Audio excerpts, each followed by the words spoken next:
గజం కేవలం 15,500 రూపాయలతో 150 గజాల భూమి కేవలం 23 లక్షలు మాత్రమే. ఏపీకి కాంగ్రెస్ పార్టీ న్యాయం చేసింది, అన్యాయం చేసింది. ఏపీకి కాంగ్రెస్ పార్టీ వచ్చేసి అన్యాయమే చేసింది, ఘోరంగా అన్యాయం చేసింది. ఎట్లా అంటే వాళ్ళ సోనియా గాంధీ, రాహుల్ గాంధీ వాళ్ళ రాజకీయ స్వార్థం కోసం ఎన్నెన్నో అవసరాలు పెట్టి అదే రెండు ముక్కలుగా అన్నదమ్ములుగా ఉన్న తెలంగాణని ఆంధ్రప్రదేశ్ 2 ముక్కలు విభజించిన వల్ల ఏమన్నా పార్లమెంట్ ఏమైనా బిల్లులు ప్రవేశపెట్టిందంటే ఏమీ ప్రవేశపెట్టలేదు.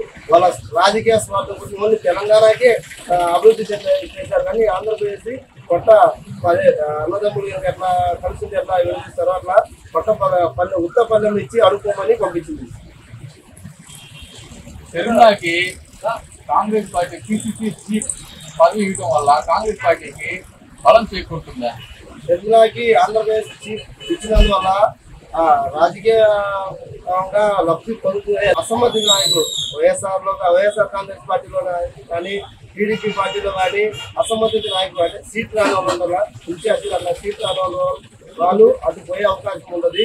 పోయినా కానీ 2024లో షర్మిలా బలం ఏమి సక్సెస్ అవ్వదు.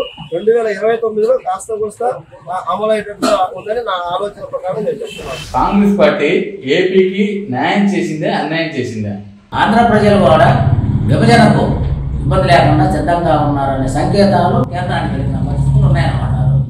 అందువల్లనే విభజన జరగడం జరిగింది. దానివల్ల కాంగ్రెస్ ప్రభుత్వం కూడా మనకి నష్టం చేసింది లేదు, అదే టైంలో లాభం చేసింది కూడా లేదనేది. ఎందుకంటే మామూలుగా మనకు ప్రత్యేక హోదా ఇస్తామన్నారు, దాని మీద తర్వాత వచ్చినటువంటి ప్రభుత్వాలు కానీ పార్టీల అధినాయకులు కానీ కేంద్రం దృష్టికి తీసుకెళ్ళి అడిగిన దాఖలాలు లేవనేది మనం జరగగలుగుతాం. అనంతరం వచ్చినటువంటి బీజేపీ ప్రత్యేక హోదా ఇస్తానన్నది, ప్రత్యేక హోదా లేదు, ఏం లేకుండా కాలం గడిపేస్తూ ఉంది. అటువంటి పరిస్థితులు మన ఆంధ్రప్రదేశ్ కానీ ఉమ్మడి ఆంధ్రప్రదేశ్లో జరిగినటువంటి సంఘటన. షర్మిలా గారికి పిసిసి చీఫ్ పదవి ఇచ్చిన దానివల్ల కాంగ్రెస్ పార్టీకి బలం చేకూరుతుందా? పిసిసి అధ్యక్షురాలిగా షర్మిలా గారిని ఎన్నుకోవడం అనేది స్వాగతించవలసిన విషయము. ఎంతో కొంత డ్యామేజ్ అనేది అన్ని పార్టీలకు కూడా జరిగింది అనేది మా ఆలోచన. కాంగ్రెస్ పార్టీ వల్ల ఏపీకి లాభం చేకూరిందా, నష్టం చేకూరిందా? కాంగ్రెస్ పార్టీ ఏర్పడిన కాడి నుంచి మన దేశం గురించి బాగానే ఉంది. కాకపోతే మన రాష్ట్ర విభజన వల్ల ఏపీకి నష్టం జరిగింది. అందువల్ల కాంగ్రెస్ని అవాయిడ్ చేస్తాం. అంతకు మించి కాంగ్రెస్ మనకి ఏపీకి మేలు చేయడం అనేది తక్కువ. ఇంతకుముందు బాగానే మేలు చేసింది, రాజశేఖర రెడ్డి టైంలో అంతకుముందు బాగానే మేలు చేసింది కాంగ్రెస్ ప్రభుత్వం. మన ఏపీ ఎడగొట్టడం వల్ల ఆర్థికంగా చాలా నష్టపోయాం. ఒక తరం లాసిపోయింది.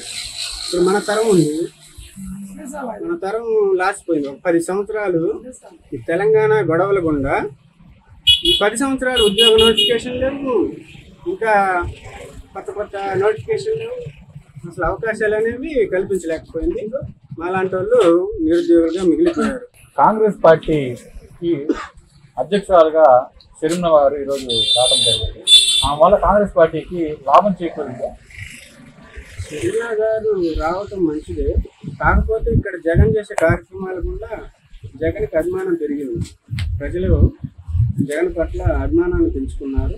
అందువల్ల షర్మిలా వైపు కూడా చూడరు, తక్కువగా ఉంటుంది ప్రాబల్యం. షర్మిలా ప్రాబల్యం కూడా తక్కువగా ఉంటుంది.